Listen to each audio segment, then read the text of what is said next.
Help me hit 7,000 subscribers. Support the video with a like and share your thoughts in the comments. I read everyone. Thank you. I never imagined a simple office party could change everything. I always thought my wife, Clara, and I had a solid enough relationship to survive a little fun outside our usual routine. I knew she loved socializing, dancing, and being around her colleagues, and I never felt insecure about it. But that night, something felt off from the moment she slipped into her elegant emerald dress. Her laughter was lighter, her steps quicker, and there was a sparkle in her eyes that I couldn't quite place. Clara had always been the life of the party, and I was content in the background. I liked watching her shine, seeing her connect with people, feeling proud that this amazing woman was mine. But as we walked into the room, the band started playing, and she immediately gravitated toward her boss, Mr. Whitaker.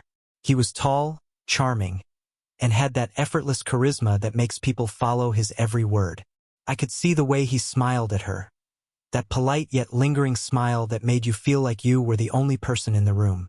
I kept my composure, took a deep breath, and tried to focus on small talk with other colleagues. But something gnawed at me, a subtle tension I couldn't shake. Clara danced with Mr. Whitaker, twirling and laughing, while I stood nearby, nursing a drink and trying to convince myself that it was nothing. I told myself it's just a dance. Don't overthink it. Then an idea struck me. I wanted to join the fun, to show that I could be part of this too. Maybe even get Clara's attention back in a playful way. I scanned the room and spotted her colleague, Amelia. Sweet, cheerful, and always genuinely kind. She had joked with me a few times about her moves, saying I had hidden dance skills, and tonight I decided I'd take her up on it. I approached Amelia, asked her for a dance, and we glided onto the floor. At first, it was lighthearted, easy, just two people laughing and moving to the rhythm. But soon I noticed the shift. People started watching. Colleagues whispered. Some chuckled. And in the midst of it all, Clara turned toward us.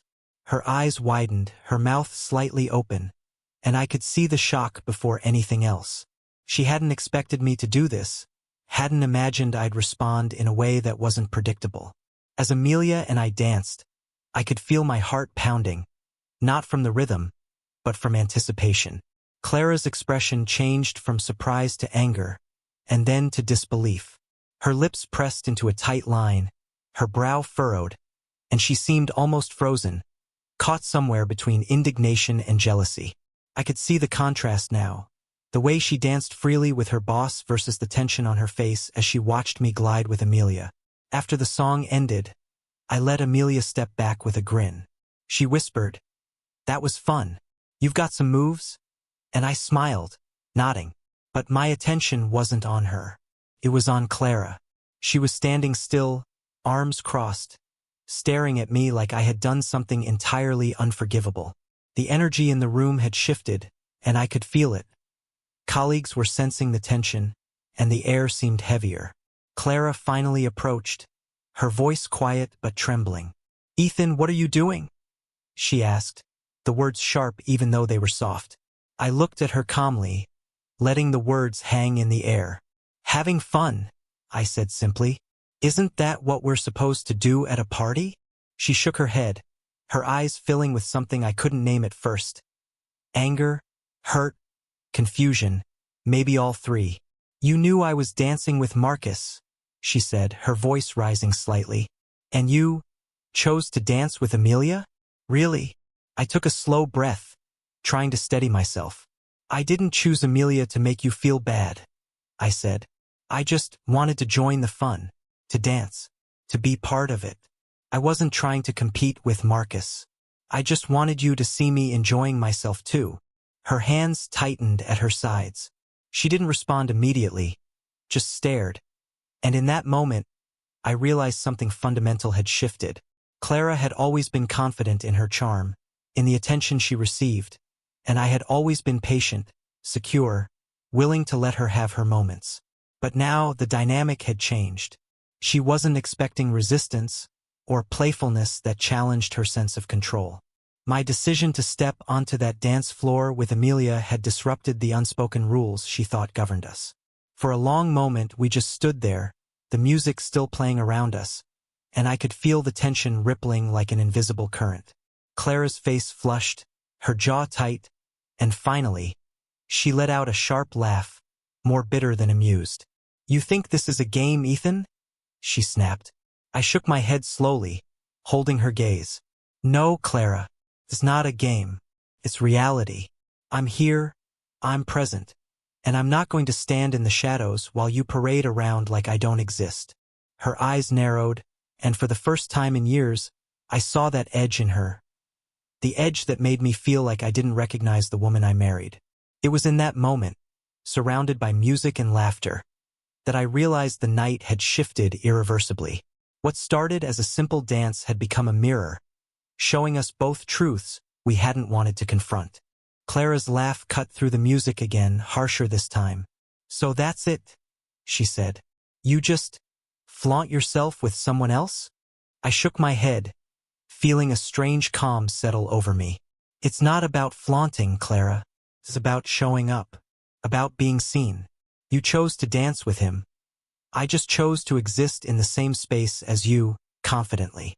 Her eyes flashed with anger and something else I couldn't quite name. Betrayal, maybe, but it wasn't betrayal in the conventional sense. It was surprise, resentment at a disruption of the dynamic she had always relied on. Suddenly, I understood. She wasn't upset about the dance itself. She was upset because I refused to be invisible, refused to shrink while she shined. I took a step closer, slowly, deliberately. "Do you realize what just happened?" I asked softly. "We've been walking through life like a routine, Clara. You get attention, I stay in the shadows, we pretend everything's fine. But tonight, I'm not in the shadows anymore." Her hands trembled slightly, and she looked away, lips pressed tight. The music swelled, and I could feel the eyes of our colleagues on us, some whispering, others glancing nervously. But I didn't care. For once, I wasn't performing for anyone else. This was between Clara and me, a silent reckoning we had been avoiding for years. "You don't get to control everything," I said, my voice firm but not angry. "I'm not a background character in your story, Clara. I'm part of it, and I deserve to exist fully, too." Clara's breath hitched. For a brief moment, I thought she might explode, scream, or storm out. But instead, she froze, her shoulders tightening, her expression unreadable. Then she did something I didn't expect. She laughed. But it wasn't the bright, carefree laugh I knew. It was sharp, almost incredulous, as if she couldn't believe I had just said all that. "You think a little dance changes anything?" she asked. Her voice had that cutting edge, like glass scraping over metal. I smiled faintly, calmly. "No, but it reveals things. About us, about what we've become, and what we refuse to see." She glared, eyes flashing with a mix of disbelief and fury. I could feel her pulse racing. I could almost hear the thoughts running through her mind. How did he get so bold? How does he dare challenge me? I stayed silent, letting the tension stretch.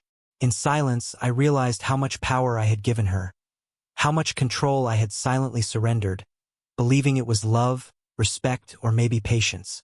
But tonight, I reclaimed a piece of it. The band switched songs, something slower, a soft jazz number. People began pairing off again, spinning and twirling in dim lights. Clara's gaze softened slightly, though the anger lingered like smoke. I extended a hand toward her, not pleading, not demanding, just offering. "Come dance with me," I said. She hesitated, eyes darting between me and the other colleagues, uncertainty flashing across her face. Then, almost reluctantly, she placed her hand in mine, and we danced. Slowly, awkwardly at first, but with a raw honesty that hadn't been there before. It wasn't about the steps. It wasn't about keeping rhythm or impressing anyone else. It was about connection, the kind that had almost faded from our lives without us realizing. I could feel the tension melting, not completely, but enough to remind us that beneath the frustration, beneath the anger, there was still something worth acknowledging.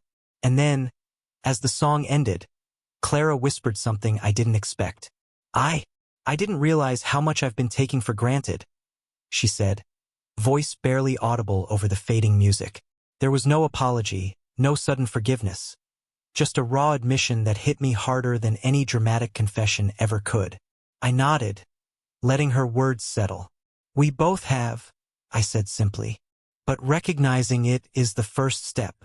The night continued, but the dynamic had shifted. Clara didn't seek her boss again. I didn't chase attention or validation. We moved through the rest of the evening quietly, but with an unspoken understanding. The dance had been more than a dance. It had been a wake-up call, a mirror reflecting truths we had avoided for too long. By the time we left, the cool night air hitting our faces, I realized something important. This wasn't about winning or losing. It wasn't about proving a point. It was about respect, self-respect, and mutual recognition. I had chosen to step forward, to exist fully, and in doing so, I had reminded Clara and myself that no one should ever feel invisible in their own life, especially not with the person they love most. As we drove home, Clara reached for my hand, a small, tentative gesture. I held it firmly, letting her know I wasn't angry, and she didn't need to fear me. We had both learned something that night, and though there were still wounds and unspoken tensions, there was also clarity. The balance of our relationship had shifted, and this time, it was a shift born from honesty, presence, and courage, not control or manipulation. I realized then that sometimes it takes a simple choice, a dance, a bold step, a refusal to be invisible, to remind someone and yourself of the value of true partnership. And in that moment, I felt something I hadn't felt in years. A quiet, resolute strength, the kind that doesn't need applause, the kind that simply exists, unshaken and real.